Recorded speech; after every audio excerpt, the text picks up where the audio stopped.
Então, meus irmãos, estamos começando agora está no nosso horário. Eu queria aproveitar esses segundos para falar que a nossa campanha do óleo de cozinha usado continua, né? Ela recomeçou a pleno vapor, então vocês podem começar a juntar o óleo de cozinha usado em garrafas PET, podem trazer para cá, porque nós temos um tonel de 100 litros e após o enchimento do tonel tem uma empresa especializada que vai pegar esse tonel. Isso traz recursos para a nossa casa e, ao mesmo tempo, é uma atividade ecologicamente correta. Não é? Então, o óleo de cozinha usado, vale a pena fazer esse esforço, fazer esse trabalho conosco.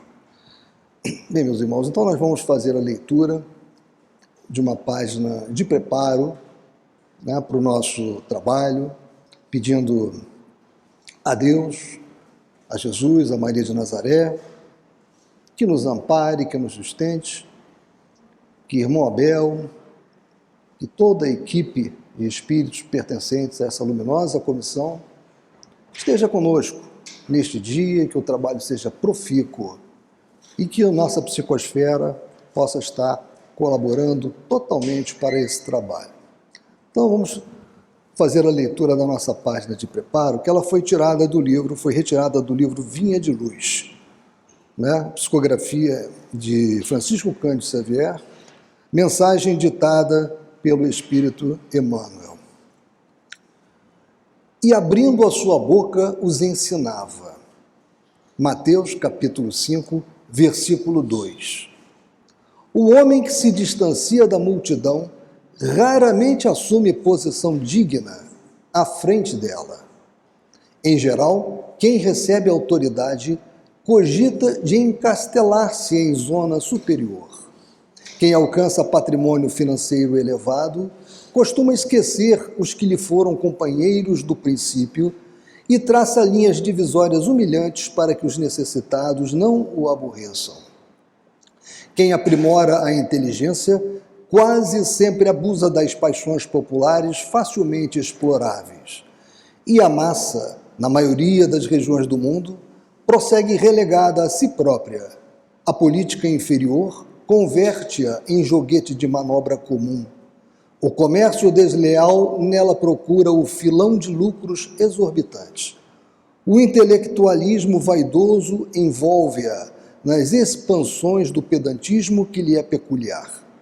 De época em época, a multidão é sempre objeto ou de escárnio ou desprezo pelas necessidades espirituais que lhe caracterizam os movimentos e atitudes. Raríssimos são os homens que a ajudam a escalar o monte iluminativo. Pouquíssimos mobilizam recursos no amparo social. Jesus, porém, traçou o programa desejável, instituindo o auxílio eficiente.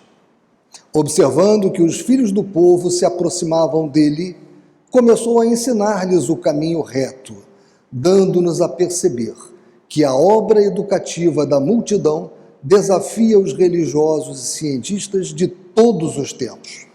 Quem se honra, pois, de servir a Jesus, imite-lhe o exemplo, ajude o irmão mais próximo a dignificar a vida, a edificar-se pelo trabalho sadio e a sentir-se melhor.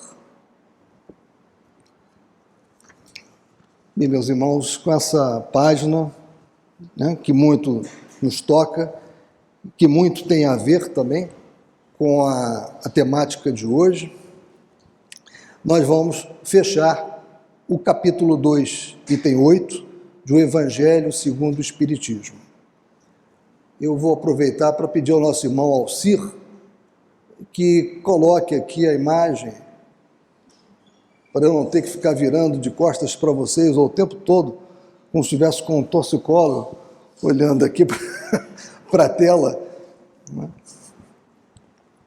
Mas, na verdade, é um desafio. Eu pensei bastante... estava aqui. É o Peopleware. Obrigado a você.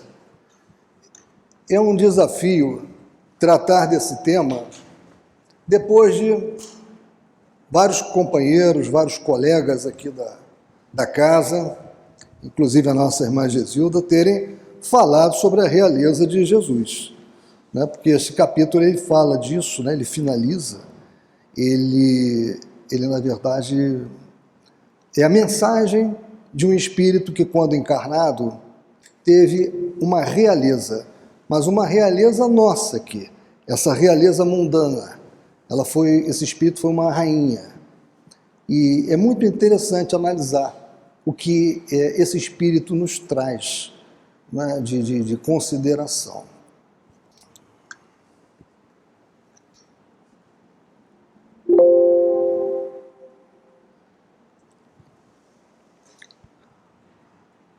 Então, nós, como disse, nós estamos no item 8. E o item 8 já começa dessa forma. Quem melhor do que eu pode compreender a verdade destas palavras de nosso Senhor? O meu reino não é deste mundo. O orgulho me perdeu na terra. Quem, pois, compreenderia o nenhum valor dos reinos da terra se eu o não compreendia? Que trouxe eu comigo da minha realeza terrena? Então aqui ela já coloca uma ponderação fundamental, né? O que é que ela levou? Era uma rainha. Então, obviamente, bens materiais, recursos, né, financeiros, joias, ouro, posses, propriedade, tudo isso ela tinha. Só que quando ela chegou no plano espiritual, ela acreditou que estaria levando a realeza, né? Ela acreditou muito naquela questão, bom, quem foi rei sempre terá majestade. Precisamos analisar essa frase muito antiga com muito cuidado. Quem foi rei sempre terá majestade. Todos nós conhecemos, né, essa frase muito antiga. Então, ou seja, essa majestade é aquilo que você incorporou, né? Seja títulos, honras, quando nós estamos falando aqui, nessa sociedade que nós estamos acostumados, né? Estamos agora, nesse momento, vivendo. Então, sim, aquela realeza, aquele status de rei, de rainha, né? Mesmo deixando de ser rei ou rainha, se ainda encarnada for um outro país, for um outro estado, vai ser reconhecido como tal. Mas quando você sai desse plano material e vai para o plano espiritual, não é essa realeza que você leva. E foi isso que ela identificou. Acostumada a ser reconhecida pela sua realeza mundana nos ambientes mundanos onde ela andava. Quando ela foi para o plano espiritual, não encontrou isso. Por isso que ela disse, que trouxe eu comigo da minha realeza terrena. Nada, absolutamente nada. E como que para tornar mais terrível a lição, ela nem sequer me acompanhou. Ela quem? A tal realeza que ela tanto esperava que a acompanhasse, né? Ela nem sequer me acompanhou até o túmulo. Rainha entre os homens, como rainha julguei que penetrasse no reino dos céus. Que desilusão! Que humilhação, quando em vez de ser recebida aqui, qual soberana, vi acima de mim, mas muito acima, homens que eu julgava insignificantes, e aos quais desprezava por não terem sangue nobre. Como então compreendi a esterilidade das honras e grandezas que com tanta avidez se requestam na terra. Então, meus irmãos, é isso que nós vemos o tempo todo, né? Nós vemos as pessoas muito presas a tal riqueza, né? Quando você fala de riqueza, né, você pensa, riqueza é acúmulo de bens, é você ter coisas que são úteis, apropriáveis e escassas, né? Porque quem é rico é quem possui coisas úteis, apropriáveis e escassas. O dinheiro, por exemplo, é algo útil, apropriável e escasso. Útil aqui na Terra, importantíssimo aqui na Terra, né? E nós precisamos saber fazer bom uso desse dinheiro, desses bens aqui na Terra, Porque essa tal riqueza que nós consideramos aqui, de nada vale lá. Valerá o quê? O que nós fizermos com a nossa riqueza. A nossa prática, a nossa conduta, o uso do nosso dinheiro, da nossa riqueza. Isso sim, isso será a realeza que nós iremos conseguir levar. Então, qual era a realeza de Jesus? Por isso que ele disse, o meu reino não é desse mundo, eu não vou levar aqui moedas, não vou... Tanto que ele dizia, né? Dai a César o que é de César e a Deus o que é de Deus, não me importa a moeda. Existe lá, olhe qual é a esfinge que está na moeda. É César, aquilo é dele. A minha realeza é outra. A nossa realeza, quando estivermos no plano espiritual de cada um de nós, que nós vamos levar, é o que nós fizermos aqui. Aquilo que nós conseguimos incorporar, pudermos levar. O nosso carro nós não vamos levar, a nossa casa, os nossos objetos, os nossos aparelhos de som, que nós tanto gostamos, nada disso. Né? Ou seja, por isso você vê, às vezes, essas pessoas que ficaram tão presas aos seus bens. Quem atua na área de órfãos e sucessões, trabalha com heranças, então tem uma visão candente disso. Né? A pessoa passou a vida dela toda acumulando, né? Amoedando-se, né? Depois ela desencarna. Começam os herdeiros, então, a trabalhar, a repartir, a praticamente, como se costuma ver, né? É normal, acabarem com tudo aquilo que aquela criatura levou toda a encarnação dela amontoando e não deu um uso útil daquilo ali. Não levou nada. Deixou muitas vezes problemas, porque cria às vezes questões insuperáveis entre os herdeiros, dependendo da condição moral desses herdeiros. Né? Então ela diz aqui, nada, absolutamente nada. Né? Como então, lá embaixo, compreendi a esterilidade das honras e grandezas que com tanta avidez, isso eu já tinha até lido, né? Se requestam na terra. Para se granjear um lugar neste reino, são necessárias a abnegação, a humildade, a caridade em toda a sua celeste prática, a benevolência para com todos. Isso ela descobriu, mas foi descobrir isso no momento que já estava desencarnada.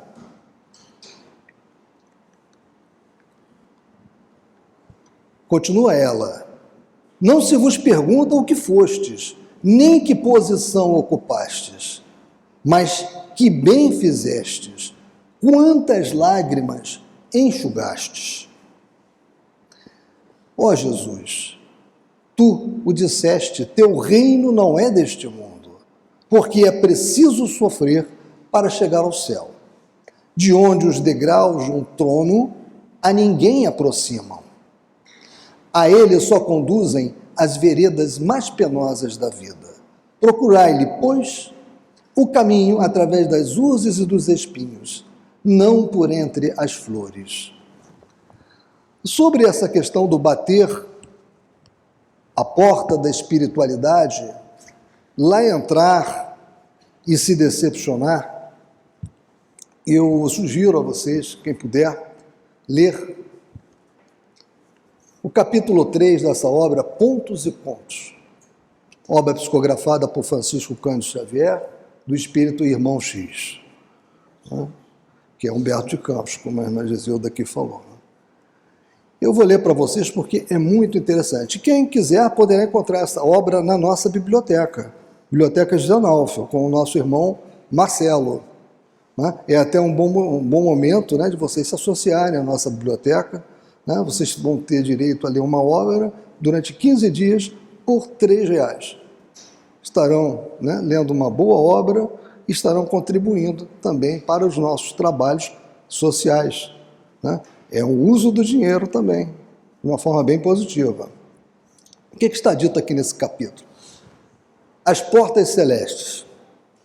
O grupo de desencarnados errava nas esferas inferiores. Integravam-no alguns cristãos de escolas diversas estranhando a indiferença do céu, onde os anjos e tronos, os arcanjos e gênios do paraíso, que não se aprestavam para recebê-los. Em torno sempre a neblina espessa, a penumbra indefinível, onde o refúgio da paz, o asilo de recompensa. Longos dias de aflição em jornadas angustiosas. Depois da surpresa, a revolta. Após a revolta, a queixa. Fim da queixa veio o sofrimento construtivo. E com este surgiu a prece. Em seguida, a oração, eis que aparece a resposta. Iluminado o mensageiro em vestidura resplandecente, desafia a sombra da planície, fazendo-se visível em alto cume. Posternam-se os peregrinos à pressa. Seria o próprio Jesus? Não seria? Ante a perturbação que os acometera, o emissário tomou a palavra e esclareceu fraterno. Paz em nome do Senhor, a quem endereçastes vosso apelo. Vossas súplicas foram ouvidas. Que desejais? Vejam aquela questão, né? Não há prece sem resposta. Quando eles resolveram orar, veio a resposta. Mas vamos continuar, né? Nem sempre a resposta é aquela que nós gostaríamos de ouvir. Anjo celeste, falou um deles. Pois não vês? Estamos rotos, exaustos, vencidos. Nós que fomos crentes fervorosos no mundo. Onde se encontra o Redentor que não nos salva? O príncipe da luz que nos deixa em plena treva. Que desejamos? Nada mais que o prêmio da luta. Não pôde prosseguir. Ondas de lágrimas invadiram-lhe os olhos, sufocando-lhe a garganta e contagiando os companheiros que se desfizeram em pranto dorido. O preposto do Cristo, contudo, manteve-se imperturbável e considerou: a justiça divina nunca falhou no universo. Ah, mas nós sofremos, replicou o interlocutor aliviado, e certamente fomos vítimas de algum esquecimento que esperamos seja reparado. O ministro de Jesus não se deixou impressionar e voltou a dizer: vejamos, respondei-me em sã consciência. Quando encarnados, amastes a Deus sobre todas as coisas, com toda a alma e entendimento? Se estivessem à frente de autoridade comum, provavelmente os interpelados buscariam tergiversar, fugindo à verdade. A luz divina do emissário, porém, penetrava-lhes no âmago do ser. Decorrido um instante de pesada expectação, informaram todos a um só tempo: não. Considerastes os interesses do próximo como se vos pertencessem? Novo momento de luta íntima e nova resposta sincera: não. Negastes a personalidade egoística, suportastes vossa cruz e seguistes o Mestre? Não. Colocastes a vossa a vontade divina acima de vossos desejos? Não. Fizestes brilhar em vós na terra a luz que o céu vos conferiu? Não. Auxiliastes vossos inimigos? Orastes pelos que vos perseguiram? Ministrastes o bem aos que vos caluniaram e dilaceraram? Não. Perdoastes 70 vezes 7? Não. Fostes fiéis ao Pai até o fim? Não. Vencestes os dragões da discórdia e da vaidade? Não. Carregastes as cargas uns dos outros? Não. O mensageiro fixou benevolente gesto com as mãos e, mostrando o olhar mais doce, observou depois de cumprida pausa: se em 10 das lições do Divino Mestre não aprendestes nenhuma, com que direito invocais o seu nome?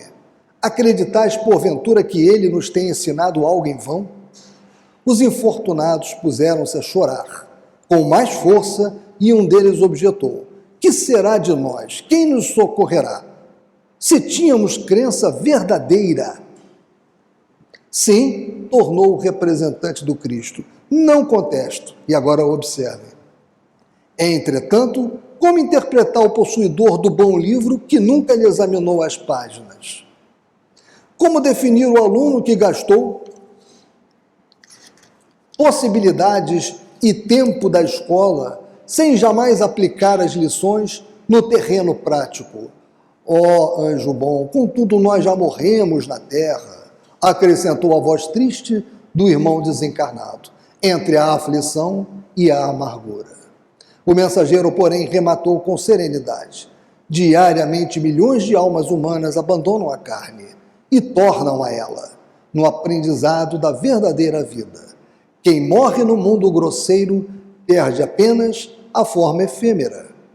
O que importa no plano espiritual não é o interromper ou recomeçar da experiência, e sim a iluminação duradoura para a vida imortal. Não percais tempo buscando novos programas quando nem mesmo iniciastes a execução dos velhos ensinamentos. Aprendiz algum tem o direito de invocar a presença do Mestre de novo antes de atender às lições anteriormente indicadas. Voltai e aprendei. Não existe outro caminho para a distração voluntária. Nesse mesmo instante, o enviado tornou ao plano de onde viera. Enquanto os peregrinos, ao invés de prosseguir em viagem para mais alto, obedeciam ao impulso irresistível que os conduzia para mais baixo. Então, meus irmãos, vejam, esse livro é muito interessante, ele tem capítulos curtos sobre diversos temas, né? É difícil não encontrar um dos temas do Evangelho aqui. Então, meus irmãos, é a mensagem, né? Ou seja, o que vai ser cobrado de nós no plano espiritual? A nossa reforma íntima, né? Nós estamos aqui para trabalhar incessantemente pela nossa reforma íntima. E a nossa reforma íntima envolve principalmente a nossa reforma moral. Claro que nós temos que ter o engrandecimento intelectual. São as duas asas, né, do crescimento, a intelectualidade e a moralidade. Mas nós estamos precisando trabalhar muito, mas muito mais, na moralidade. Então, continuando, né, o nosso texto, a ele só conduz a procurar os caminhos das urzes e dos espinhos, não por entre as flores. Correm os homens por alcançar os bens terrestres, como se os houvessem de guardar para sempre. Aqui, porém, todas as ilusões se somem. Cedo se apercebem eles de que apenas apanharam uma sombra e desprezaram os únicos bens reais e duradouros, os únicos que lhes aproveitam na morada celeste, os únicos que lhes podem facultar acesso a esta. Compadecei-vos dos que não ganharam o reino dos céus. Ajudai-os com as vossas preces, porquanto a prece aproxima do Altíssimo o homem. É o traço de união entre o céu e a terra. Não o esqueceis. Uma rainha de França. Mensagem que foi transmitida em 1863.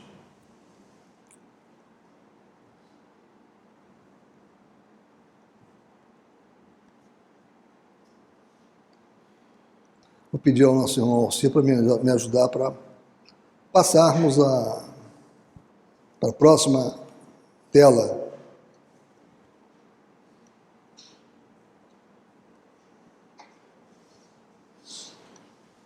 Nessa próxima tela, nós fizemos uma comparação, meus irmãos, entre a contabilidade, né, a nossa contabilidade mundana e a contabilidade espiritual.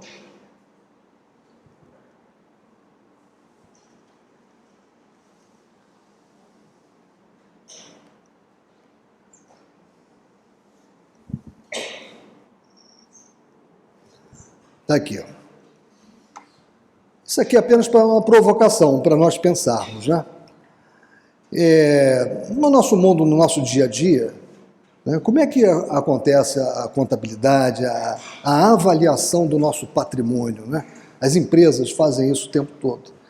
Ela tem as aplicações de recursos e as origens. As aplicações de recursos são os ativos da empresa, são os bens e são os direitos. E no passivo e patrimônio líquido das empresas são as obrigações que elas assumem ao longo do tempo, né? E do outro lado, no patrimônio líquido, o capital social, mais a situação líquida da empresa, que é lucro ou prejuízo. Ao final de um ano, de um exercício, a empresa apura lucro ou apura prejuízo, né? Então a empresa começa com capital inicial, compra bens, né? Bota dinheiro no banco, né? Consegue direitos, né? E ela também compra a prazo, então tem obrigações para pagar com terceiros, e assim ela vai vivendo, né? É o patrimônio da empresa, está aí. Então, o que é o patrimônio, né? O patrimônio, quando você fala de contabilidade, ele é um conjunto de bens, direitos e obrigações vinculados a uma pessoa física ou jurídica, né? Como diziam os italianos, né? Os contadores italianos antigos, são os bens, direitos e obrigações pertencentes a uma azienda, né? A azienda é um patrimônio sobre a administração do homem. E em nossa vida, né? Como é que seria essa contabilidade na nossa vida? Nós também temos as nossas origens de recursos e também temos as nossas aplicações de recursos. Só que é um pouco diferente. Vejamos, a empresa começa com o capital inicial, como vocês podem ver aí, onde o empresário compra bens, consegue direitos, né, e tem obrigações. E nós? Nós temos o nosso livre-arbítrio. Temos um corpo que nos é dado para trabalhar e temos o fluido vital. Então veja, nós temos o espírito recebe o corpo, ele é detentor de uma coisa fundamental, que é a sua característica de espírito, que é o livre-arbítrio, que é a capacidade dele escolher entre dois ou mais caminhos qual é aquele que melhor lhe interessa. Né? E aí começa a nossa atividade. O que nós vamos fazendo? O que é o nosso ativo? Né? Nosso ativo é a caridade que nós fazemos, é a benevolência, é o estudo, nosso crescimento intelectual. Esses são os nossos ativos. Não é o dinheiro que nós vamos ganhar na empresa fazendo o nosso trabalho. Aqui tem dentistas, contadores, advogados, engenheiros. Isso aí é a necessidade que nós temos de viver. Mas na contabilidade espiritual, no nosso patrimônio, os nossos bens, direitos e obrigações são a caridade que nós fazemos, isso está no nosso ativo, benevolência, estudo, crescimento. E nosso passivo, nós temos passivo? Temos, tal como as empresas. São as nossas dívidas provacionais, as expiatórias. Nós, quando encarnamos, reencarnamos com provas que nós quisemos, aceitamos ser submetidos a elas, e com expiações que decorrem de práticas funestas que nós fizemos em função do uso do nosso livre-arbítrio e que hoje nós precisamos, encarnados, sofrer, pagar por aquelas dívidas do passado. Então isso também está no nosso passivo. Agora, vejam que nós também temos, tal como a empresa, uma situação líquida, que ela tem lucro ou prejuízo, nós também temos, porque apesar de nós termos muitas dívidas, por isso que nós estamos num planeta de provas e expiações, mas tudo aquilo que nós fazemos de bem não é esquecido. Isso não é esquecido. Então, se a nossa quantidade de ações no bem, de benevolência, de caridade, né, supera muito as nossas dívidas adquiridas nessa encarnação e aquelas que nós não conseguimos ainda pagar adequadamente, porque vieram do passado, se o que nós temos de aplicação, né, no campo de aplicação é maior, nós temos uma visão superavitária da nossa existência. Conseguimos melhorar um pouco. Né? Aqui nas empresas nós temos o dinheiro, moeda, e no plano espiritual nós temos o bônus hora. Nós temos o bônus hora.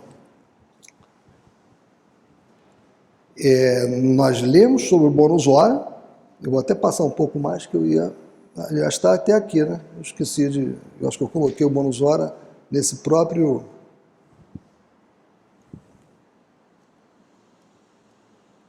Está difícil voltar.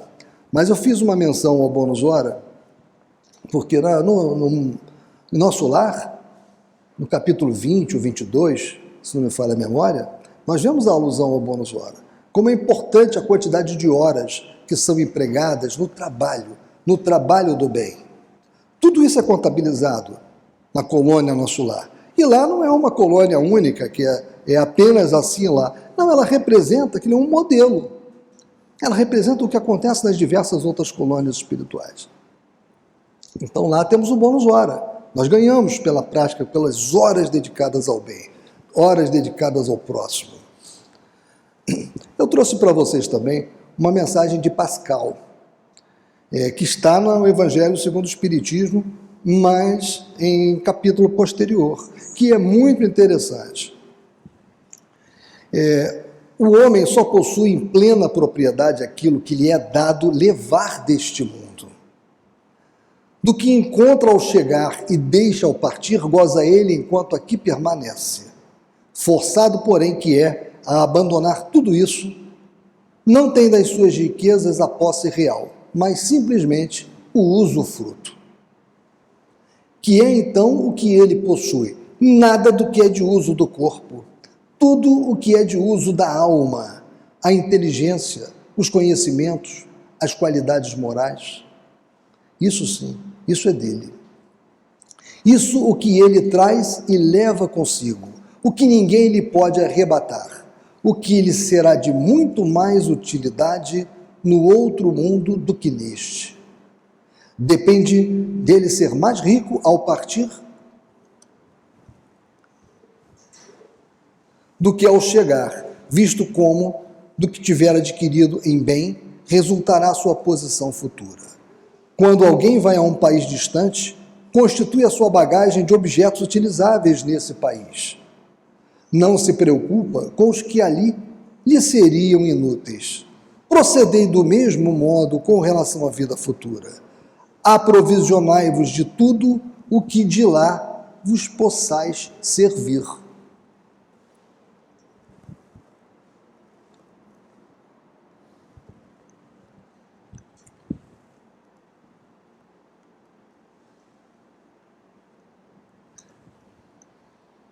Bem, nós estamos aqui com um problema tecnológico, mas uma coisa que eu me lembrei, uma reflexão que eu tive ao analisar essa mensagem da rainha, foi uma situação que eu vivi quando eu tinha meus 17, 18 anos, 17 para 18 anos.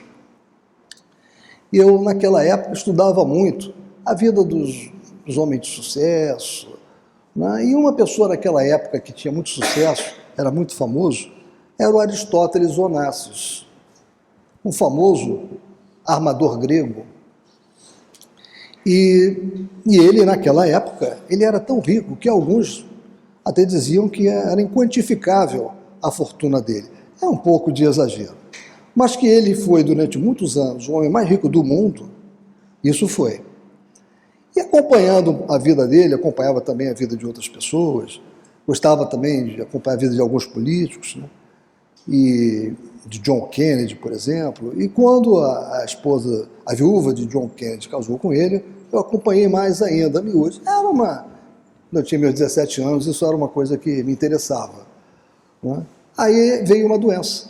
Ele começou, então, a ter problemas de saúde sérios, começou a percorrer o mundo, e aquilo estava nos jornais, redes de televisão, falavam do Aristóteles Onassis. Ele ia nos maiores centros de medicina, e ele morreu na França, em março de 1975. Vejam que eu lembro até hoje. Porque isso eu tive uma epifania. Eu consegui perceber, com aquela idade, a relatividade da riqueza, da chamada riqueza aqui, dos bens materiais, do dinheiro, como é relativo. Aí eu falei, agora está na hora de pensar. Veja, um homem que é o homem mais rico do mundo, durante anos a fio, o homem mais rico, e também, né, olhando pelo nosso lado mundano aqui, de ser um homem poderoso, e não conseguiu vencer a doença. E rapidamente a doença acabou com o corpo dele. E ele foi para o plano espiritual. Não sei como lá foi recebido, né? Mas aquilo me causou um choque de realidade, um mergulho numa realidade que eu antes, aos 17 anos, eu não conseguia enxergar. Então, a riqueza é isso, é pueril, é temporário, acaba rápido. Nós temos que valorizar coisas que vão nos suportar nessa viagem no plano espiritual. São aquelas moedas que não são essas que nós estamos acostumados. São os nossos bônus horas, são as nossas atividades no bem, são as horas que dedicamos em ajudar o próximo, a pensar para ajudar alguém, né? Quando muitas vezes nós estamos na casa espírita, tomamos conhecimento de alguém que não esteja bem de saúde, fazemos uma oração por esse nosso irmão, ou colocamos o nome desse nosso irmão, dessa nossa irmã, para uma irradiação, para um trabalho de radiação magnética, um trabalho aqui em mesa, estamos fazendo a caridade. Quando nós paramos para escutar um familiar angustiado, que precisa simplesmente de alguém que o escute, falar um pouquinho sobre os seus medos, sobre as suas fobias. Quando nós fazemos isso, estamos fazendo a caridade. Então há muitas formas de fazermos a caridade, que não apenas botar a mão no bolso e tirar o dinheiro e dar para alguém. Aliás, muitas vezes, botar a mão no bolso, tirar o dinheiro e entregar para alguém é tudo menos caridade. Às vezes você faz isso para se livrar daquela pessoa que está te incomodando. Por isso que eu sempre digo, caridade é ajuda e amor. Dar alguma coisa para alguém é ajuda. Dar um presente para alguém que você acha que merece é benevolência. Agora, você dar algo para alguém que te está precisando com amor, isso é caridade. Isto conta. E isso é marca indelével no nosso registro perispirítico, que é onde fica o registro de tudo que fazemos. Tudo que nós fazemos de bom e de mal está nesse disco. Vamos chamar assim, uma comparação, né? Nosso HD, que é o nosso perispírito. Nós já tivemos a oportunidade de falar sobre o perispírito, que é o corpo que envolve o espírito, e é um corpo semimaterial, ele é um corpo de vibrações diferenciadas, ele tem camadas de vibrações diferenciadas, e numa delas é onde ficam os registros de todos os acontecimentos da nossa vida. Nós não enganaremos ninguém quando chegarmos no plano espiritual. Ninguém.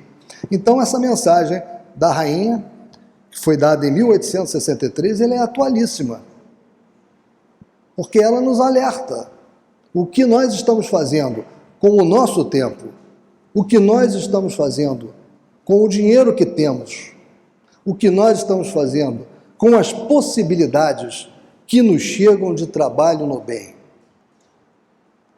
Cada um de nós, e somente cada um de nós, pode responder a isso. Bem, eu parei aqui de querer passar a tela, porque vocês estão vendo que eu estou numa luta aqui insana para tentar passar a tela, né? E não está dando. Não, mas não está passando dali não. E eu queria finalizar lendo para vocês uma passagem de Lucas.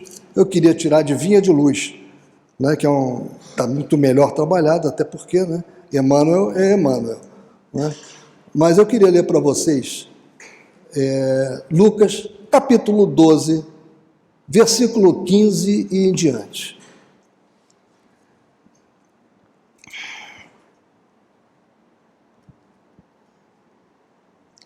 E disse-lhes: acautelai-vos e guardai-vos da avareza, porque a vida de qualquer não consiste na abundância do que possui.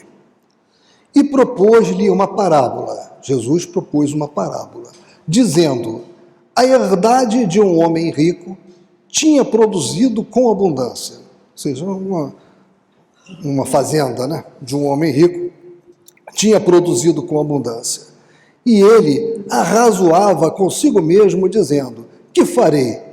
Não tenho onde recolher os meus frutos? E disse: farei isto, derrubarei os meus celeiros e edificarei outros maiores, e ali recolherei todas as minhas novidades e os meus bens.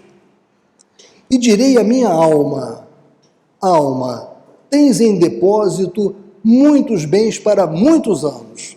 Descansa, come, bebe e folga. Mas Deus lhe disse: louco, esta noite te pedirão a tua alma. E o que tens preparado, para quem será? Assim é aquele que para si ajunta tesouros e não é rico para com Deus. É o que nós estamos tratando aqui. Não é? Depende das nossas escolhas. que tesouros nós queremos juntar. É como aquele que entende que riqueza é tudo que é útil, apropriável e escasso, e esquece, né, que existem outras riquezas, como o ar, por exemplo, que não é escasso. Você até pode apropriar o oxigênio em algum lugar, mas nenhum de nós, ou seja, falando de uma forma genérica, eu sei que tem aqueles que são bem preparados para entender a importância disso, né? Mas a maioria não se preocupa com a qualidade do ar, do oxigênio, quando esse é um bem insubstituível. E a água, outro bem insubstituível. Mas nós não encontramos as pessoas no dia a dia mostrando como isso é uma riqueza. Simplesmente porque tem abundância, né? Então esse conceito de riqueza que você traz da economia, ele é muito relativo, tudo que é útil, apropriável e escasso. Tem coisa que não é escassa, mas é muito mais importante. Sem a água e sem o oxigênio, nós não viveríamos. Então, nós nunca sabemos quando seremos chamados. Acabamos de ler em Lucas, né, em que Deus falou, louco, amanhã você será chamado. E o que você preparou? Então, cada um de nós deve pensar também nessa hipótese, né? Nós não sabemos quando será o nosso momento, nenhum de nós. Então, o momento para nós agora é de virar a chave, né? Mais atenção e mais foco na caridade. Muito obrigado, meus irmãos. Desculpem eu ia ler para vocês essa parte que está aí, mas eu li um pouquinho mais até porque eu peguei do Evangelho.